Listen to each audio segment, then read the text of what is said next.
Salut à tous et bienvenue dans cette nouvelle vidéo où nous allons parler de Katrina, la mort mexicaine. C'est le personnage principal de cette petite bande dessinée bilingue franco-espagnole que j'ai réalisée il y a quelques années en tant qu'illustratrice. J'ai fait une petite vidéo de présentation de ce livre si vous voulez en savoir plus sur son histoire. Je vous mets le lien dans la barre d'infos et dans le petit i. À l'occasion de la fête des morts qui se déroule le 2 novembre, avec mon éditrice, on a décidé d'organiser un petit concours où on pourra gagner ces 3 sculptures que j'ai réalisées en porcelaine froide. Je vais vous montrer comment j'ai réalisé ces petites figurines. J'ai commencé par faire le crâne comme à mon habitude. J'aime bien travailler les crânes, hein. On me connaît depuis le temps.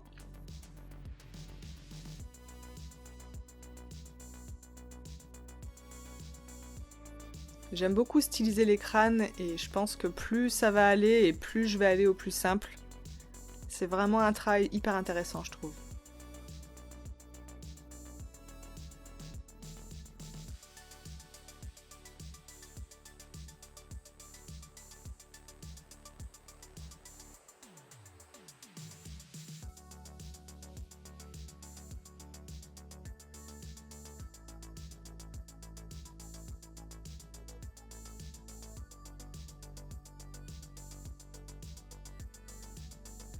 En fait, ce livre, il parle d'un petit garçon qui a perdu son grand-père et qui décide de kidnapper Katrina, donc la mort, pour lui demander de lui rendre. C'est une histoire qui est assez marrante et c'est une façon originale de parler de la mort aux enfants tout en gardant un peu d'humour et de fantaisie, quoi.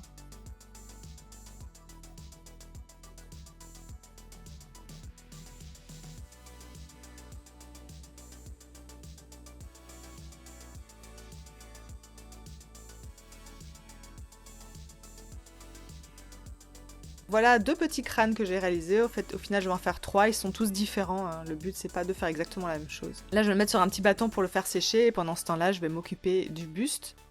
Le buste, c'est tout simple, hein. On fait une sorte de rectangle aplati. Et puis, on va le transformer un petit peu en trapèze pour faire un peu les épaules. Ce sera plus simple pour, après coup, mettre les bras. Voilà, je regarde un petit peu les proportions, la taille de la tête par rapport aux épaules. Là, c'est vraiment la simplicité la plus totale, hein. Le but étant de pas y passer non plus trop de temps, même si malgré tout, ça prend quand même pas mal de temps, quoi. Donc là, je fais 2 petits trous pour justement y pouvoir y placer les bras tout à l'heure. Là, je vais découper une boule qui va me servir de support pour faire la robe. Alors là, moi, j'ai utilisé des boules que j'ai récupérées sur un déodorant à billes. Mais on peut aussi bien utiliser une bonne vieille balle de ping-pong, ça va très très bien. Mais j'en avais pas sous la main. Je vais étaler un morceau de pâte en forme de cercle, assez fine, hein, ça sert à rien d'utiliser trop de pâte inutilement. Et puis je vais la placer par-dessus ma demi-boule pour pouvoir réaliser cette petite robe très évasée. Là, comme vous verrez, en dessous, là, on voit comme des pieds, parce qu'au début, je voulais la faire assise, et puis j'ai changé d'avis. Donc là, vous allez voir des semblants de jambes, mais on s'en fout, faut pas en tenir compte.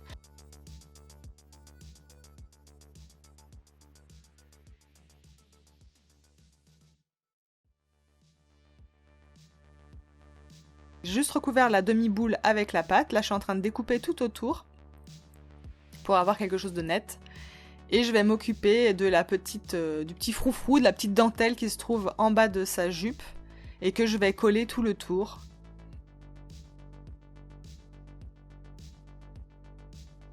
Un petit coup de colle vinylique et puis je colle la pâte tout autour. Je vais faire exactement la même chose au niveau du décolleté.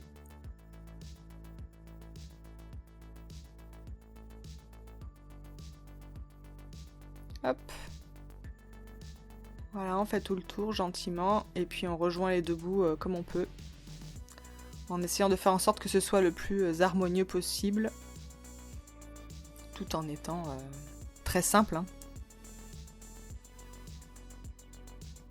Je voulais vraiment garder le côté cartoon, hein, du dessin, quoi.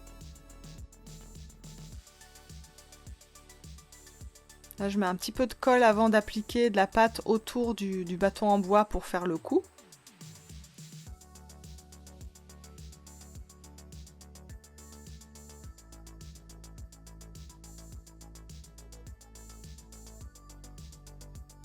Hop, et un petit coup. On va rajouter quand même les vertèbres, on va pas faire un petit coup tout lisse. Je vérifie juste la hauteur en mettant la tête pour voir si ça me paraît correct ou pas. Là, on dirait un petit col roulé comme ça.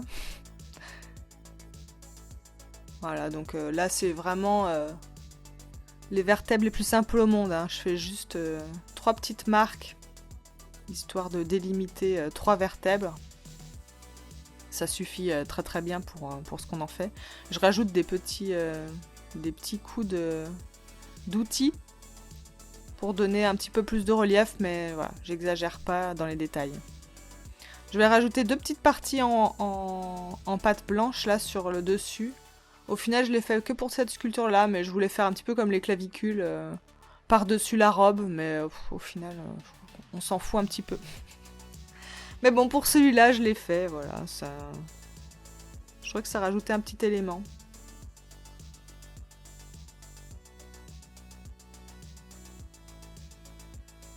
Hop, avec la tête. Voilà, ça commence pas mal. Ça ressemble à quelque chose, hein. Là, on va s'occuper des mains. Alors les mains, bah du coup, comme j'ai fait 3 personnages, il faut en faire 6. Hein. C'est un grand moment de plaisir, faire des mains.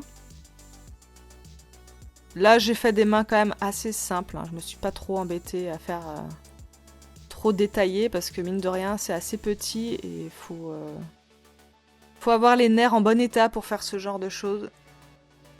Donc voilà, j'ai fait des petites mains boudinées, un peu comme Mickey. Hein. Je me suis pas amusée à lui faire des mains squelettes. De toute façon, Katrina, dans ce livre, elle porte des gants, hein, dans mon esprit.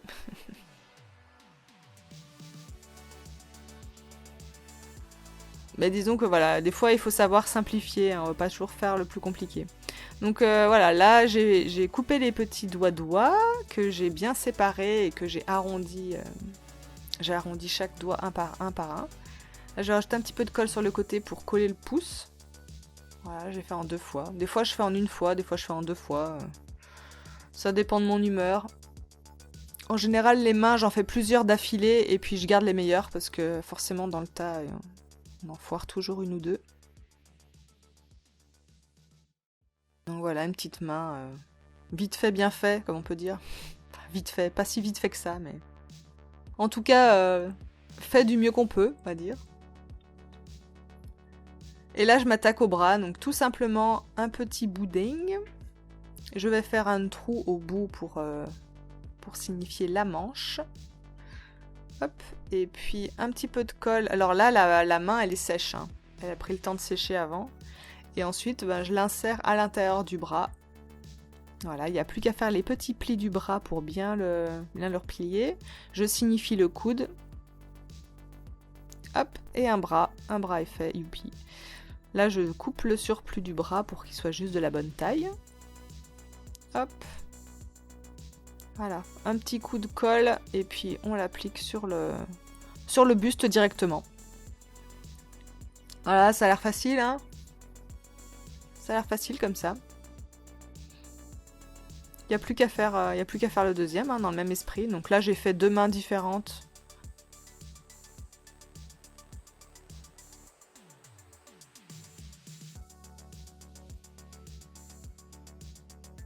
Voilà, alors là, je suis en train de faire une brochette de squelette. C'est assez marrant, d'ailleurs. Je sais pas s'il n'y a pas... Il n'y a pas une idée derrière ça pour faire des marionnettes, parce que c'est rigolo d'avoir toutes les parties comme ça qui tournent autour d'un même axe. Donc voilà la deuxième main, je vais faire le deuxième bras, tant qu'à faire. Et puis on aura bien avancé. Hein. Donc le deuxième bras, c'est le même principe. Hein.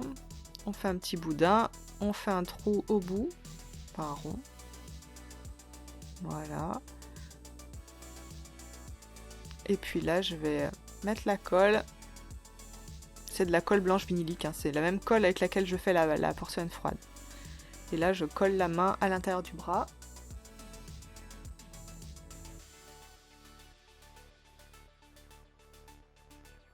Coucou! Voilà, avec le dos du scalpel, je fais les petits plis du bras. Le petit coude qu'on rend un peu pointu, hein, parce que un coude c'est pointu quoi. Et puis je coupe le surplus, voilà, exactement comme l'autre, et je vais le coller, n'est-ce pas fantastique? On dirait qu'elle chante. Et là, je lui fais sa petite mâchoire, parce que justement, pour chanter, il lui en faut une, de petite mâchoire, donc tout simplement, un petit morceau de pâte en forme de fer à cheval, et puis je vais lui coller ça sous le crâne. Voilà. Si elle pouvait parler.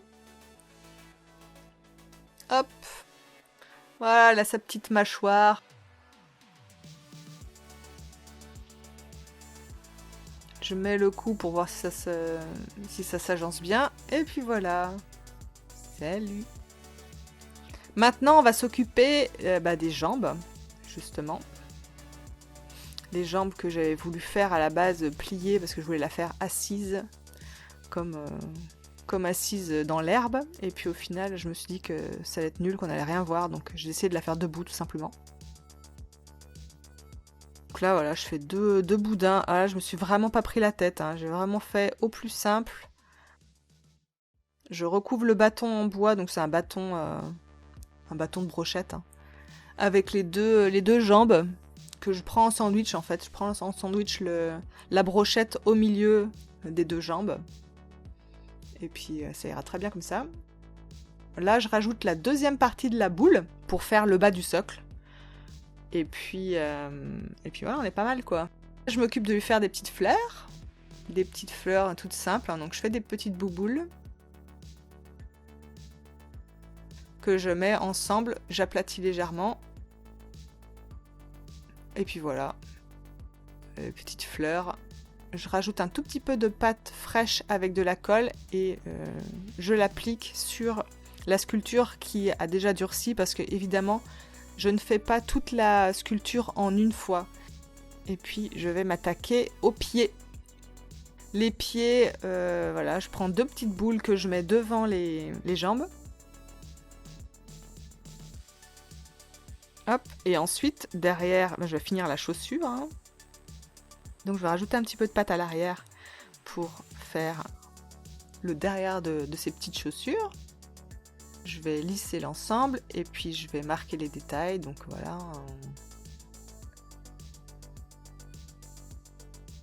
On solidarise. On va faire les petites semelles. Ah, je sais pas si vous avez remarqué, mais j'utilise un petit morceau de plexiglas transparent pour faire mes petits boudins.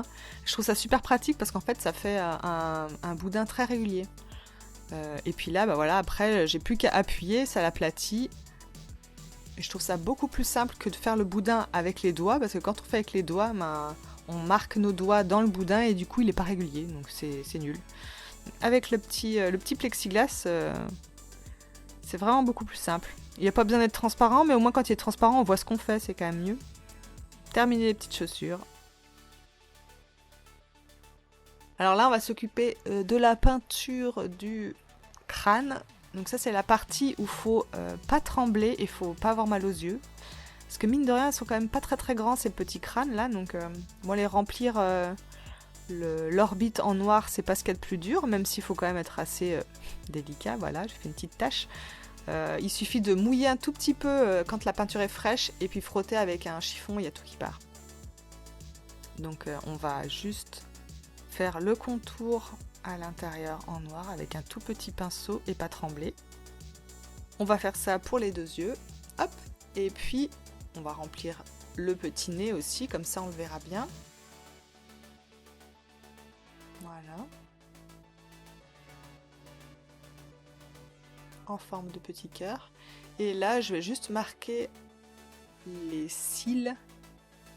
Parce que Katrina a des cils, n'est-ce pas? C'est un crâne avec des cils. Tout va bien. Et puis ensuite, je vais les peindre. Donc là, c'est juste des petites gouttes que je dessine. Là où j'ai mis mes petits traits pour essayer de faire à peu près la même chose des deux côtés. Hein. Même si quand on fait de la sculpture, c'est jamais symétrique, donc c'est pas exactement pareil des deux côtés, c'est pas bien grave, mais disons que pour essayer d'avoir à peu près à la même hauteur les cils des deux côtés. Et puis ensuite, je vais lui dessiner ces petites mèches en forme de spirale qu'elle a sur la tête. Donc elle en a 3. Et là, c'est pareil, il faut avoir un pinceau très fin et pas trembler. Et puis c'est parti.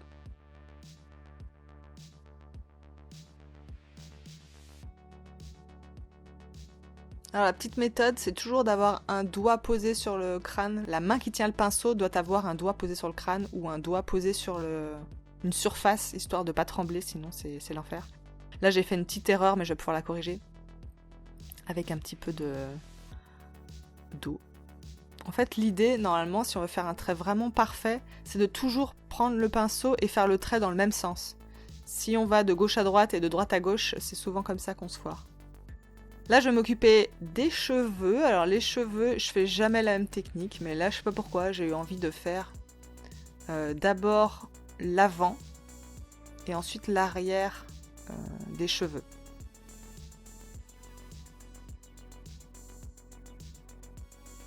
Histoire de ne pas avoir à tirer sur la pâte et avoir quelque chose d'assez régulier. Donc là, je fais une bande, tout simplement, que je vais lui coller sur le crâne, exactement là où se trouve le début de ses cheveux, la racine de ses cheveux. Hop, voilà. Et puis on va s'occuper de coller un morceau de pâte à l'arrière pour rejoindre l'ensemble. Je colle un morceau de pâte à l'arrière et puis je vais faire la jointure, quoi. Je vais relier les deux parties de pâte ensemble. Et puis à la fin, ça rendra très bien. Là, la pâte, elle est assez fraîche, donc c'est pas trop compliqué à faire. Pas la méthode la plus efficace en soi, parce qu'il faut quand même passer pas mal de temps à faire la jointure correctement, histoire que ça se voit pas et que ce soit bien réalisé. Mais ça marche, ça fonctionne. Là, je voulais vraiment avoir des cheveux complètement lisses, hein, parce que sur le dessin que j'ai réalisé, ces cheveux, ils sont d'un seul bloc.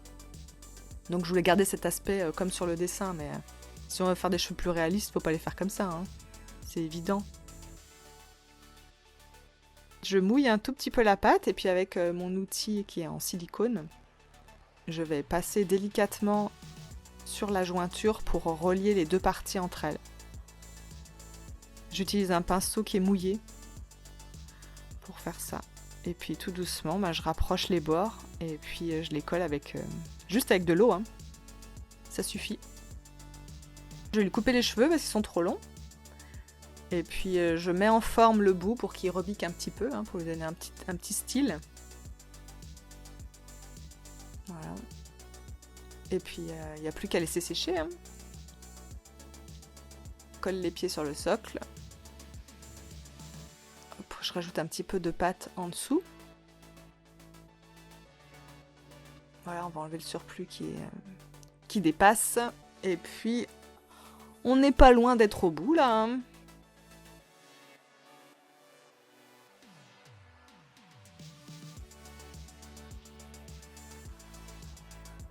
À l'intérieur du socle, j'ai mis un petit peu de colle. Et puis je vais prendre un petit morceau de pâte et je vais l'écraser à l'intérieur. Comme ça, ça va solidariser le bâton en bois et le socle.